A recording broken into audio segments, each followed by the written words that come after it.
As I mentioned in the previous lecture about scripts in Windows, a Python script is actually just a text file in which you can save your Python code when building a larger application. Unlike the Python interpreter, which is basically a live session of Python, a script allows you to store your application code and run it as many times as you need. Now, to create and edit your Python script, you need a text editor. You can choose any text editor you like. There's no special editor for writing Python code.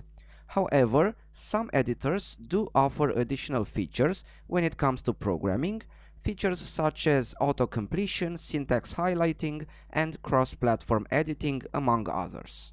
In Windows, you can use Notepad++, for instance, and I'm going to use it to write most of the scripts in this course. However, in macOS, a great option is the Atom text editor. As a side note, at the end of the day, it really doesn't matter too much whether you're using Python's default idle, or PyCharm, or Jupyter Notebook, or regarding text editors Notepad++ or Atom.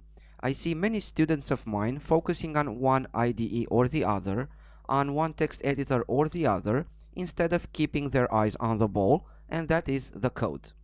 I've had some students complaining right from the start of the course about my choice of text editor or IDE before they even had the chance to write their first line of Python code.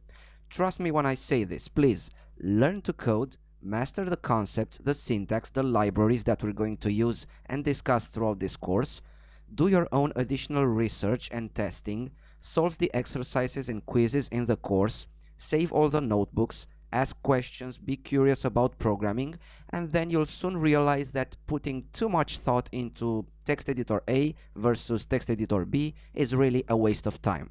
I haven't heard of any great Python programmer who got rejected at an interview because of his choice of using one IDE over another. So keep your eyes on the ball.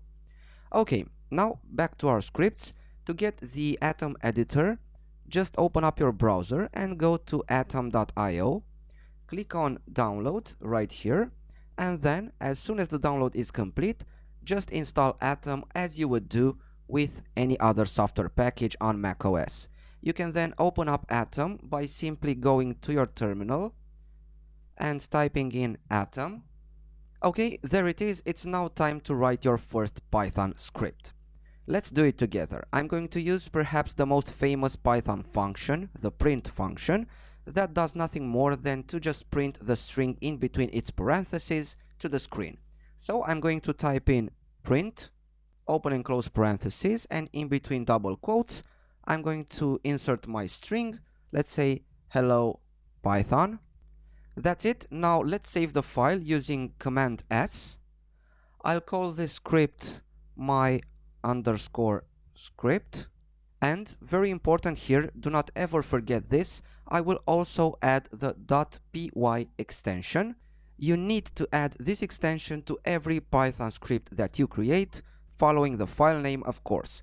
And I'm going to save the file in my documents directory, so I'm going to hit save.